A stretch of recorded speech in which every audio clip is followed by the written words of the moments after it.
नमस्कार दर्शकों, अगर हम लोग हिंदू धर्म की बात करें तो हिंदू धर्म से जुड़े हुए बहुत सारे धर्म गुरु हिंदू धर्म की अलग अलग पहचान बताते हैं। वही संत रामपाल जी महाराज के शिष्य भी लगातार सोशल मीडिया पे ट्रेंड करते रहते हैं और बताते रहते हैं कि सनातन पंथ क्या है आदि सनातन पंथ, क्या है हिंदू धर्म की सच्चाई, कैसे हिंदू धर्म महान है। तो आज हमारे साथ कुछ लोग मौजूद हैं और हम लोग जानने की कोशिश करेंगे कि वास्तविकता में सच्चा सनातनी कौन है, कौन बता रहा है कि वास्तविकता में हिंदू धर्म के अंदर क्या बताया गया है। तो आइए जानते हैं। हम लोग कुछ सवाल लेंगे और उन सवालों के ऊपर हम लोग यहाँ मौजूद लोगों से उनका ओपिनियन लेंगे। जी, आपके हिसाब से बताइए कि हिंदू धर्म में मंदिर जाने के बारे में क्या बताया गया है। सर, मैं एक बात बोलना चाहता हूँ। जैसे आपने बोला है मंदिरों के बारे में, तो एक सच्चा सनातनी हिंदू उसको बोल सकते हैं जो मंदिरों में डेली जाता है, वहाँ पे जाके उसका एक परम करते हुए, एक सच्चा सनातनी हिंदू का परम करते हुए डेली मंदिर में जाना, सुबह शाम मंदिर में जाना, क्योंकि इतने बड़े बड़े मंदिर बना रखे हैं। तो एक हिंदू होने का वो प्रमाण है कि मंदिरों में जाने वाला एक सच्चा सनातनी हिंदू हो सकता है। सर, मैं आपको बताना चाहूँगा कि आप बोल रहे हैं कि मंदिर जाने वाला ही सनातनी है। वास्तव में संत रामपाल जी महाराज के ही शिष्य इसलिए सनातनी हैं, क्योंकि संत रामपाल जी महाराज ने जो भक्ति विधि बताई है वो सभी शास्त्रों के अनुसार बताई है। और आप जो बोल रहे हैं मंदिर जाना, ये हमारे किसी भी शास्त्र में नहीं लिखा है, न वेदों में है न गीता में। और हमारे जो अधिकृत ऑथोराइज जो ग्रंथ हैं, सदग्रंथ है, जैसे अपन शिरोधार्य मानते हैं, उसमें मंदिर जाने के बारे में किसी प्रकार का उल्लेख नहीं है। जब हमारे सदग्रंथों में नहीं है तो हम मंदिर क्यों जाएंगे। जो शास्त्र में प्रमाणित भक्ति विधि है वो मैं संत रामपाल जी महाराज ने हमें बताई है, उसके अनुसार हम भक्ति कर रहे हैं, तो हम वास्तव में असली सनातनी है। हिंदू धर्म के अंदर तीर्थ की गुत्थी भी उलझी हुई है। तीर्थ के बारे में आप क्या राय रखना चाहेंगे। सर, आपकी ये बात ठीक है, मान ली हमने, मगर तीर्थ करने में क्या बुराई है। तीर्थ तो कर सकते हैं, जैसे कि हमारे पूर्वज ने तीर्थ वगैरह करके, जैसे केदारनाथ हुआ, बद्रीनाथ हुआ, अपने माता जी का हुआ, शेरा वाली माता का। अब वहाँ पे इतने सारे तीर्थ स्थल है, वहाँ जाने में क्या दिक्कत है। गंगा स्नान करना, कितना पवित्र नदी है सर, उसमें गंगा स्नान करने से सारे पाप धुल जाते हैं, उसमें क्या दिक्कत है।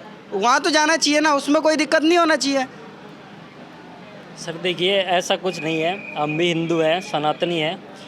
हमारा जो सबसे श्रेष्ठ ग्रंथ हम जिनको मानते हैं, गीता और वेदों को, गीता में सर कहीं भी ये नहीं बताया गया है कि हमें तीर्थ करना चाहिए या फिर हमें गंगा स्नान या फिर इस तरह का कोई कार्य करना चाहिए। क्योंकि सर गीता में तो इन चीज़ों को एक तरीके से मनमाना आचरण माना गया है। गीता में बताया गया है सर कि जो सबसे श्रेष्ठ तीर्थ है उसके बारे में गीता अध्याय 4 का श्लोक 34 कहता है कि अर्जुन, तू उस तत्वदर्शी संत की शरण में जा जाने के बाद तुझे पूर्ण परमात्मा का ज्ञान प्राप्त होगा, वो तुझे पूर्ण परमात्मा का ज्ञान बताएंगे। और इसके अलावा जो भी भक्ति मार्ग के लिए हम कर्म करते हैं तो हम शास्त्रों के हिसाब से जो चलते हैं, हमारे वही शास्त्र ये भी प्रमाण देते हैं कि सबसे अच्छा जो तीर्थ है वो सतगुरु की शरण में जाने का तीर्थ है, जिसे शास्त्रों में चित्त शुद्धि तीर्थ भी कहा गया है। तो सर हमें प्रमाण के आधार पे अगर हम देखें और जो सही साधना है वो जो गीता में बताई गई है वही है, और उसी से हमें लाभ मिले। एक और मुद्दा जिसके बारे में बहुत अलग अलग राय हमको देखने को मिलती है वो है व्रत। आप व्रत के बारे में क्या बोलना चाहते हैं। सर, जैसे इन्होंने बोला कि गीता जी में लिखा है, वहाँ पे बता रखा है, तो चलो ये बात इनकी मान के चलते हैं, भाई ठीक है, लिखा होगा कि हम भी हिंदू हैं, हम भी सनातनी हिंदू हैं। लेकिन हम इस चीज़ को मानते हैं, जैसे आपने बोला व्रत के बारे में, एकादशी की व्रत की इतनी महिमा गाई गई है पूरे सनातन हिंदू धर्म में। वहीं पे आप जैसे नवरात्रि के व्रत होते हैं, सोमवार का व्रत शिव जी का बोलते हैं, मंगलवार का व्रत हनुमान जी का बोलते हैं, बुधवार का व्रत गणेश जी का बोलते हैं, ऐसे शुक्रवार का व्रत संतोषी माता का करते हैं। तो एक सच्चे हिंदू जो सनातनी होते हैं ना, इन सभी व्रतों को करते हैं, इनका उनको आध्यात्मिक लाभ भी मिलता है। ये प्रमाणों में लिखा है, पुराणों में लिखा है, तो हम उसके अनुसार कार्य करते हैं, उसके अनुसार व्रत करते हैं, तो उसका आध्यात्मिक लाभ मिलता है हमको। ये बोलना चाहते हैं कि अगर कोई सनातनी है तो उसको व्रत करना ज़रूरी है। आप क्या बोलना चाहेंगे इस चीज़ के ऊपर। क्योंकि हम पवित्र गीता जी को भी मानते हैं कि गीता अध्याय 6 मंत्र नंबर 16 में मना किया हुआ है कि जो शास्त्र विधि त्याग कर मनमाना आचरण करता है उसके जो शास्त्र विधि त्याग कर मनमाना आचरण करता है उसकी कोई भी लाभ प्राप्त होता नहीं है। ये भी लिखा है सर इसमें ये गीता कि इसे जो पवित्र गीता जी है उसका 6 अध्याय 16 श्लोक कि ना तो अधिक खाने से ना भूखे रहने से हमें किसी भी तरह का आध्यात्मिक लाभ नहीं होगा। जब हमारी पवित्र गीता ही हमें व्रत करने के लिए मना कर रही है तो हम गीता जी के विरुद्ध जाकर व्रत क्यों करें व्रत? जब हम गीता जी को सर्वोदयारी मानते हैं तो हम क्यों करेंगे व्रत? जब हमारे शास्त्र मना कर रहे हैं। तो जब एकादशी है, कोई भी और भी शुक्रवार मंगलवार लोग खूब व्रत करते हैं और इसको सर्वोदयारी इसको भी बहुत अच्छा मानते हैं, लेकिन हमारे पवित्र शास्त्र में इसका प्रत्यक्ष और अप्रत्यक्ष रूप से मना किया गया है। आप इसको पढ़ें और जानें। तो दर्शकों, ऐसे ही एक टॉपिक हमारे पास है, वो है श्राद्ध। अगर आप हिंदू धर्म के धर्म गुरुओं से पूछेंगे तो उन्होंने श्राद्ध की बहुत ही ज़बरदस्त तरीके से महिमा गाई है। श्राद्ध के बारे में आप क्या बोलना चाहेंगे? सर जैसे कि श्राद्ध के बारे में आप कहना, जैसे आपने अभी तीर्थ व्रत वार के लिए बोला, उस तरीके से सर अभी अब हमारे शास्त्रों में तो उसके श्राद्ध के बारे में श्राद्ध के लिए थोड़ी मना किया गया है सर। श्राद्ध निकालने से तो हमारे पितरों को खाना मिलता है, जिससे हमारे पितरों की मोक्ष होता है और उन्हें उनका पेट भरता है, जिससे हमें वो परेशान नहीं करते। अब इस चीज़ में हमारे शास्त्रों में इसमें तो लिखा होगा सर, इसके लिए थोड़ी मना करता है शास्त्र। इसका जवाब कौन देना चाहेगा? देखिए सर, जो ये श्राद्ध का जो सिस्टम चल रहा है, अगर इसको हम हमारे धर्म ग्रंथों के आधार पे अगर इसको देखें तो ये सिस्टम ही एक गलत चला हुआ है सर। इसमें क्या है, देखो जैसे अगर मरने के बाद उसकी जो भी क्रियाएं की जाती है, उसके बाद अगर ये माना जाता है इस विधि से कि अगर उसकी मुक्ति हो गई तो फिर पहली बात तो उसका श्राद्ध करना ही नहीं चाहिए। और अगर उसका श्राद्ध कर रहे हैं तो हमारी भक्ति विधि गलत है, इसका मतलब। तो श्राद्ध चलो मान भी लिया कि श्राद्ध अगर ठीक है, तो श्राद्ध का सर पहला तो क्या है, गीता जी में स्पष्ट मना किया है कि श्राद्ध करने से अध्याय 9 श्लोक 25 में बताया गया है कि अगर हम पितरों को पूजेंगे, हमारे पितरों को पूजेंगे तो हम पितरों को ही प्राप्त होंगे, देवताओं को पूजेंगे तो देवताओं को प्राप्त होंगे, और परमात्मा की भक्ति करेंगे तो परमात्मा को प्राप्त होंगे। सर जो क्या है, हमारे जो पिछली पीढ़ी है, हमारे बुज़ुर्ग हैं, उनको क्या है सर, इन चीज़ों का ज्ञान नहीं था ठीक से, हमारे धर्मगुरु उनको बता नहीं पाए, जिस कारण से उन्होंने क्या है कि इस तरह की साधनाएं की जिनसे उनको पूर्ण मोक्ष नहीं मिला और उस कारण से उनकी गति नहीं हो पाई। और अगर हम भी सर उसी को फॉलो करेंगे और गीता जी को नहीं मानेंगे तो सर फिर हमारा भी वही परिणाम होगा। तो इससे अच्छा है कि हम गीता जी के हिसाब से चलें, गीता जी को मानें, उसके हिसाब से चलते हुए श्राद्ध न करें, जबकि गीता के अनुसार बताई गई पूर्ण परमात्मा की जो भक्ति विधि है वो करें, जिससे कि हमारी मुक्ति हो जाए। श्राद्ध करने का कोई कार्य से इसने नहीं बचे, क्योंकि जब मुक्ति हो जाएगी जीव की तो फिर ये चीज़ें करने का क्या मतलब रह जाएगा सर। हिंदू धर्म के अंदर अगर हम लोग धर्मगुरु की राय सुनते हैं तो वो सब बताते हैं कि हमें ध्यान लगाना चाहिए, हमें हठ योग करना चाहिए। हठ योग के बारे में आप क्या राय रखते हैं? सर जैसे अभी इन्होंने बताया गीता जी में लिखा है, चलो हम भी हिंदू हैं, सनातनी है, तो गीता जी को हम भी सिरोधार्य मानते हैं, उसमें लिखा है तो हम मानते हैं। लेकिन जैसे सर हठ योग का आप जो बोल रहे हो वो तो अपने वो तो प्रमाण है, वो तो एक सात्विक है, उसको बोल सकते हैं।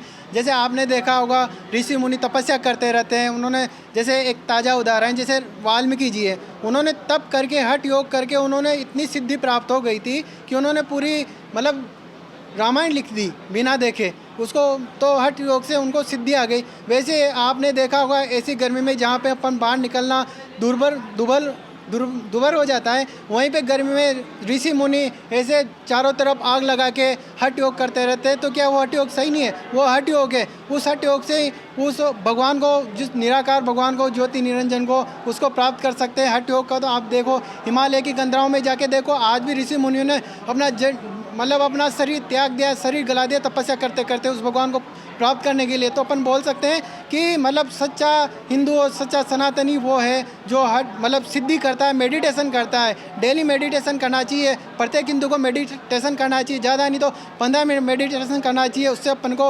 आत्मिक शांति मिलती है, आध्यात्मिक लाभ मिलता है। इसलिए मेरा तो कहना यह है कि मेडिटेशन, इसको अपन गलत नहीं बोल सकते कि हिंदू धर्म में होने के नाते अपने को एक मेडिटेशन करना ज़रूरी है। यहाँ ये बोलना चाहते हैं कि अगर कोई सच्चा हिंदू है तो उसके लिए मेडिटेशन करना बिल्कुल अनिवार्य है। आप इसके बारे में क्या बोलना चाहेंगे? देखिए सर, ये पहला तो ये बिल्कुल ही गलत है कि गीता जी में इनका समर्थन किया गया है कि हठयोग करना चाहिए, क्योंकि सर गीता जी में तो बिल्कुल ही साफ मना किया गया है अध्याय 17 के श्लोक 4 और 5 में कि जो अपने इच्छा से मनमाना तप तपते हैं वो मुझ परमात्मा को, शरीर में विराजमान परमात्मा को भी मतलब दुखी करते हैं और उनसे कोई लाभ प्राप्त नहीं होता है। यहाँ तक कि सर ये भी कहा गया है कि वो तो असुर स्वभाव वाले व्यक्ति होते हैं जो ऐसा कार्य करते हैं। और रही बात सर सिद्धि प्राप्त करने की, तो सिद्धियाँ तो सर क्या है कि जो भी भक्ति, कोई भी भक्ति मार्ग में हम जाते हैं, भक्ति करते हैं, तो भक्ति से सिद्धियाँ तो सर अपने आप ही आती है।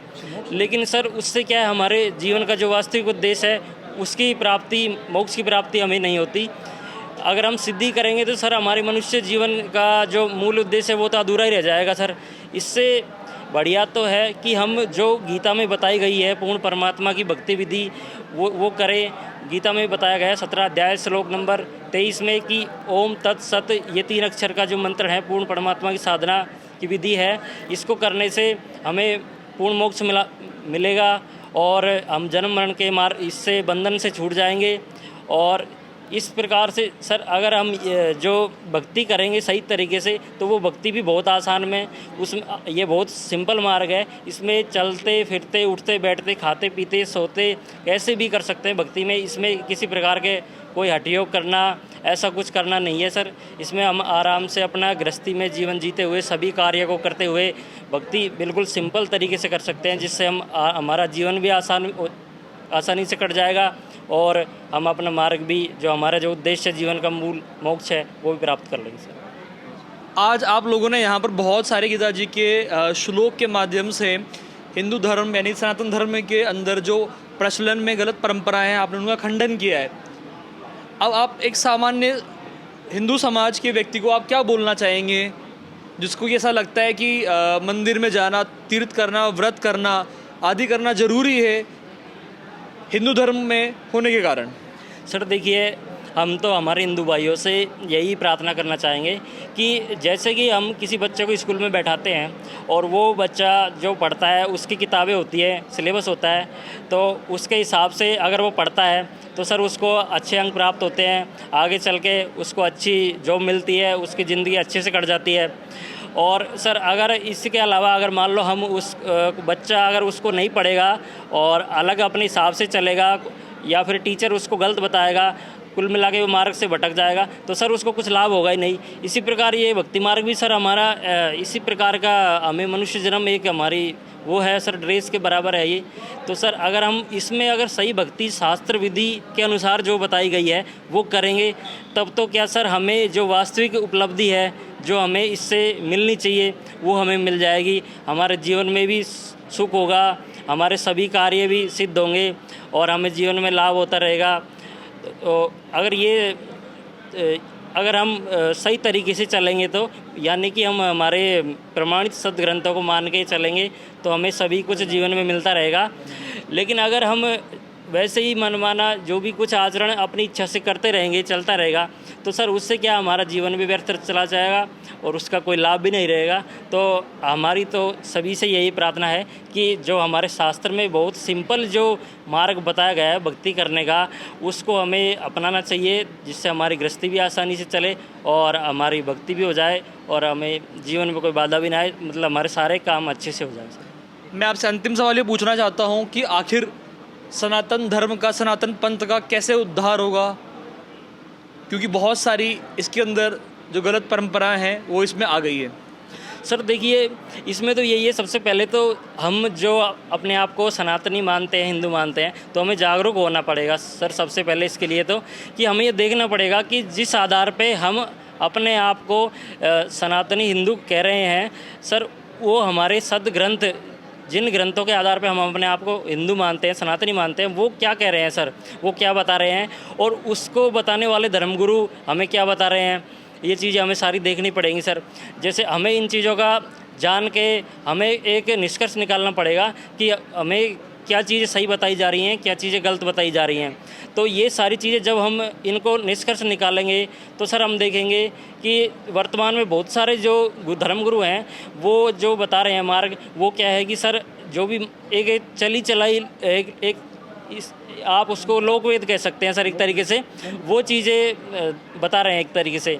तो उससे क्या है कि सर मतलब उन चीज़ों को हम कर भी रहे हैं लेकिन उसका कोई लाभ हो नहीं रहा है। तो सर उसको हमें छोड़ के और जो हमें वर्तमान में ये देखना होगा कि सही साधना कौन बता रहा है। अगर आप इन चीज़ों को गहराई से विचार कर लोगे तो आप संत रामपाल जी महाराज वर्तमान में एक ऐसे संत है सर जो इन चीज़ों को बहुत प्रामाणिकता के साथ बता रहे हैं।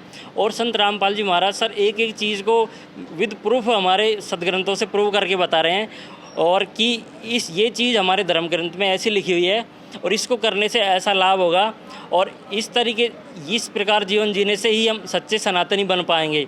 तो सर सनातन धर्म का वास्तविक पुनरुद्धार तो तभी हो सकता है सर जब हम संत रामपाल जी महाराज की बताई हुई शिक्षाओं को समझें, उनको विश्लेषण करें, गहराई से उनको जानें और जीवन में उनको उतारें। और बाकी हमें समाज में जो धर्मगुरु द्वारा बताया जा रहा है उनकी तुलना करके और सच्चाई को सर अपने आप समझने की कोशिश करें, तभी सर ये हो सकता है सर।